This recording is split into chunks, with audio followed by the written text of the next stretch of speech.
let's start with the defense because defense was fantastic versus Texas Tech. One thing that I noticed, and I brought this up on our own Texas in-game live watch, brought it up on the post-game with my man Bobby Burton and Jerry Hamilton too. I noticed how aggressive the scheme was versus Texas Tech and how aggressive the players were. The technique was even more aggressive. Now, it could have been they just did not fear the Texas Tech receivers at all. They knew the Texas Tech offensive line couldn't hold up, so they figured, you know what, let's be uber aggressive because they can't beat us. They can't burn us. We can gamble, we can roll the dice because they won't make us pay for it. That could have been the thought process. But it still was risky. And Texas hadn't been this aggressive all year. I'll give you a couple of examples.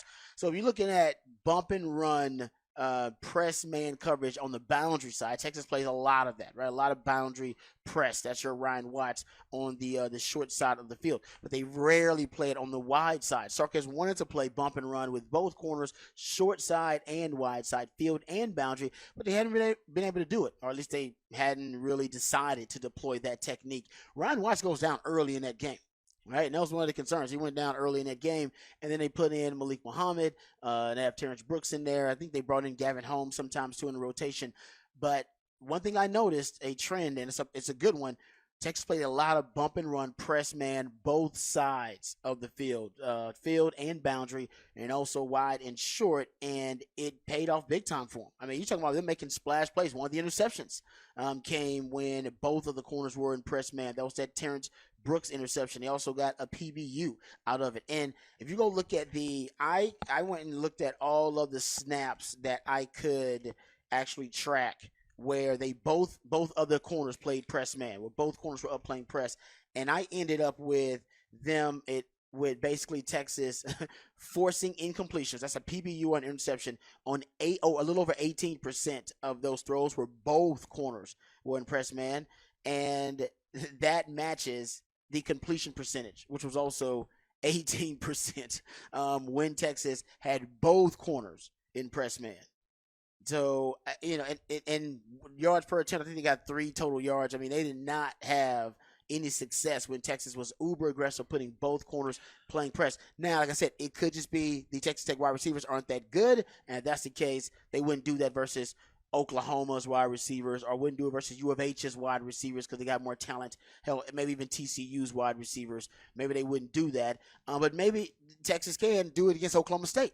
Oklahoma State doesn't have dynamic, explosive wide receivers on the outside. Presley is their kind of explosive, twitchy guy, and he's on the inside. So you could bracket the slot, bracket Presley. They'll move him around, but you could bracket him, and then you could play press man on the outside.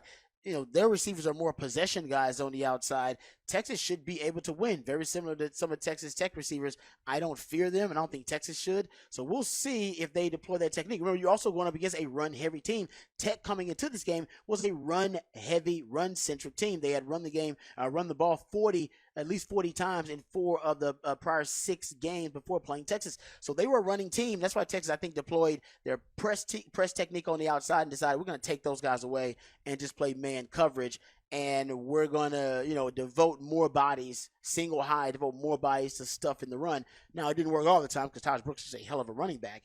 But when you look at the pass defense, it might be the best pass defensive performance of the season. Yeah, and Baron Morton's a pretty, adequate quarterback, and he'd been in a bit of a hot streak. And so, to hold them to 88 yards passing. And that I think you asked the question that are the young corners gaining confidence to be able to come up and play that press and feel comfortable with it? And if they can, that bodes well against Oklahoma State because you just said it. They don't have, dynamic receivers as well. They got not a game breaker. And that this happened after Ryan Watts got hurt, right? Ryan Watts got hurt on the first play of the game. Yeah. And Manny Muhammad, the freshman, came in, played great. Terrence Brooks on the other side. I mean, I thought all the corners and defensive backs were locked in that game, and it showed. It showed by the pass per yards. I mean, it was ridiculous. What do they have, 3 yards per pass? They actually 2.4 yards per attempt for Baron Morton. But, yeah, when Texas was aggressive, and I think they can do it versus Oklahoma State. I don't know if you do it versus every team because I don't know if Texas has those corners are ready yet to be consistent enough in their press technique. But Terrence Brooks, he's ready because Terrence Brooks is a technician's dad, played in the NFL. His dad's a DB footwork coach, played with the Aggies. He actually is ready. He's pretty sound in his technique. No wasted movement or wasted footwork. I worry about Manny Muhammad just a little bit. He's great. He's a natural corner. He's a natural press corner, and he's got great hips, so he's going to be fine. But his eyes, because he's a ball hawk, his eyes wander. You even saw on that play, right? When he gets the interception, his eyes are wandering. His eyes were wandering. That's why the guy gets behind him. Thank God for Alfred Collins putting the pressure on Baron Morton, and Baron Morton lofts it up there a little bit and allows him to use his makeup speed. But even watch him on that play, guys. What is he tracking? Think about this: the Keaton Crawford play where he gets the PI, and the Manny Muhammad play where he gets the interception. What's the difference? One guy's tracking the ball, one guy's tracking the man. Now, I track the man, so it doesn't mean one technique is better than the other one. But what did I tell you about Manny Muhammad? He's ball-oriented. He's a ball hawk. They think ball. So even when he gets beat, he wasn't even thinking about the man. He wasn't tracking the man. He didn't reacquire the man until he was already downfield with the ball. Some guys think ball. Now, that'll get you in trouble sometimes. He's going to get beat every now and then thinking ball, but he's going to make a lot of plays. And if I was a DB coach, I'd say, hey, man, I just need you to make more plays than you give up, son.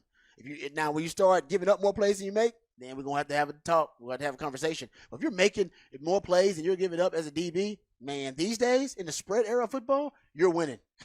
You're winning. You're getting your hands on balls. And that's Manny Muhammad. He's a ball hawk, ball-oriented guy. The more players you have like that on your defense, it'll help you. He's a high-risk, kind of high-reward player now. He'll lower the risk. Remember Trevon Diggs, his first couple of years in the league? Yep. He was high-risk, high-reward. He's going to make a big play, but probably going to get beat with a double move. Now, he's hurt now. But as he got a little bit more experience at playing the corner position, and you saw him lower the risk factor and keep the high reward factor, that'll happen with Malik Muhammad. But early on, he's tracking that ball. He's thinking ball. Some guys thinking man, other guys thinking ball. You need more players on your defense that think ball and not man. Keaton Crawford was a thinking man guy. Keaton Crawford was actually tracking the ball and then start tracking the man because he's comfortable tracking the man instead of the ball. Manny Muhammad never looked at the man. Man went right behind him because he's comfortable looking at the quarterback and tracking the ball. Just two different types of ways to play it. But Keaton Crawford ended up getting it PI, and one guy ended up getting a reception.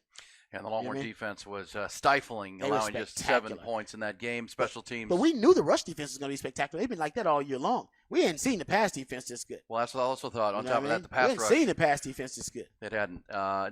All those in-breaking routes we've talked about. Gone. Targets a bunch. Gone. And PK, give him credit. He blitzed them on third down. On third down, they either blitzed or played double press corners probably 70% of the time. They brought extra pressure and or bump both of their corners up to play press man. That's way more aggressive than they've been on third down. And they're the best third down defense in the country, by the way. So ain't like they've been bad on third down. It seems like now they're getting even more aggressive on third down. Yeah, which you like to see. And that pass rush was overwhelming for Texas Tech. They were really, really good in all phases there. Only, the only nitpick is you settle for 5 field goals, but your field goal kicker made all 5. And he's breaking records. And I think that's Sark being humble. Realizing what his team is. I think he's being humble, and it's the realization that you tried to fix these problems in the red zone. You've had all season to fix them. And in the last game of the season, you're still bad in the red zone. Just accept it. Sometimes you got to accept it. It is what it is. Take them points. And I think that's what you'll see from Sark.